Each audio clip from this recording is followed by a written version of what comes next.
Welcome to Grandma's kitchen. வாழ்க வளமுடன், வாழ்க பல்லாண்டு. நான் இப்போ உங்களை ஒரு கேள்வி கேட்கட்டுமா? ஆன்சர் எல்லாம் ரொம்ப கஷ்டப்பட்டு யோசிக்காதீங்க, பயங்கர சிம்பிள் தான்.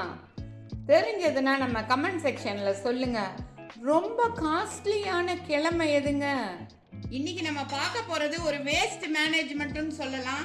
இல்ல ஒரு சாதம், நேத்து செஞ்ச சாதம் மீண்டு போச்சுன்னா அதை எப்படி யூஸ்ஃபுல்லா நம்ம ப்ரிப்பேர் பண்ணி நல்லா ஃப்ரெஷ்ஷாக சாப்பிட்றது அப்படின்னு சொல்லிட்டு யோசிக்கலாங்க. அது நம்ம நைட்டு மீந்து போன சாதம் இருக்கு இல்லைங்களா, மதியானம் நம்ம சாதம் வைப்போம், அது மீந்து போயிடும் இல்லையா, அதை என்ன பண்ணணும், அதை அப்படியே ஒரு கிண்ணத்தில் போட்டு நல்லா அது தண்ணி மூழ்கிற அளவுக்கு தண்ணி ஊற்றிடணுங்க. ஊற்றிட்டு ஒரே ஒரு ட்ராப் தயிர் போட்டு எடுத்து வச்சிட்டோம்னா மார்னிங் வரைக்கும் அது ஃப்ரெஷ்ஷாக அப்படியே ஒரு மாதிரி சாஃப்ட் ஆகாமல் அப்படியே கெட்டியாக நல்லா இருக்கும். இப்போ அதை என்ன பண்ணுறதுன்னு சொல்லிட்டு நான் காமிக்கிறேன். வானலியில் அடுப்பு வச்சு அடுப்பில் வானலி வச்சிடலாங்க. அதில் ஒரு ஸ்பூன் எண்ணெய் போட்டிருக்கேன், கடுகு போட்டிருக்கேன். இப்போ கடுகு பொரிஞ்சிருச்சு, கருவேப்பிலை போட்டுக்கிறேன். அதுக்கப்புறம் மோர் மிளகாய் இருக்கு இல்லைங்களா, ரெண்டு மோர் மிளகாவை பிச்சு போட்டுடலாம். ஒரு மீடியம் சைஸ் வெங்காயம், நம்ம சாதத்துக்கு தகுந்த மாதிரி ஒரு 2 கப்பு சாதம் இருந்தால் 3/4 கப்பு வெங்காயம் பொடியாக கட் பண்ணது இருக்கிற மாதிரி கட் பண்ணி போட்டுக்கலாங்க. போட்டு இதை சீக்கிரமாக ஃப்ரை ஆகிறதுக்காக ஒரு பிஞ்ச் உப்பு போட்டுடலாம். போட்டு இதை நல்லா ஃப்ரை பண்ணலாங்க. போட்டு இதை நல்லா ஃப்ரை பண்ணிடலாம்.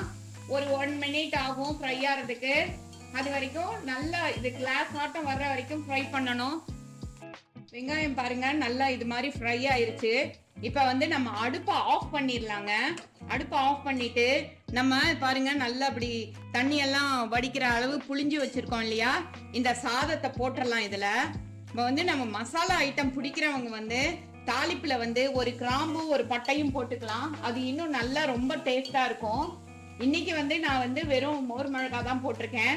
ஒரு பச்சை மிளகா போட்டு, ஒரு கிராம்பை போட்டு, ஒரு பட்டையை போட்டு, வெங்காயத்தை வதக்கி அந்த சாதத்தை போட்டுட்டா அட அவ்வளோ சூப்பராக இருக்குங்க. இது இப்போ நல்லா கலக்கிடலாம். மோர் மிளகாயிலையும் உப்பு இருக்கு, வெங்காயம் வதக்கிறதுக்கு உப்பு போட்டதால நம்ம இதுக்கு எக்ஸ்ட்ராவா தனியாக உப்பு போட தேவையில்லை. ஒரு சூப்பரான சுவையான பழைய சாதத்தில் ஒரு ஃப்ரெஷ்ஷான டிஷ் நம்மளுக்கு ரெடி ஆயிடுச்சுங்க. இதை அப்போ நம்ம ஒரு சர்விங் பவுலுக்கு மாற்றிடலாங்க. பழைய சாதம் மீண்டு போச்சேன்னு ரொம்ப ஃபீல் பண்ணாம இது மாதிரி ஒரு ஆனியன் ரைஸ் ஆட்டமோ இதை பண்ணிட்டு அந்த தண்ணி நம்ம வடிச்சு வச்சிருக்கோம் இல்லையா, இது பேரு நீராகாரம்னு சொல்லுவாங்க. இதுல அவ்வளோ நல்ல எனர்ஜிஸ் இருக்கு.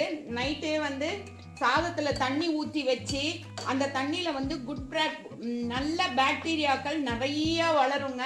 அது நம்ம ஹெல்த்துக்கு ரொம்ப ரொம்ப நல்லது.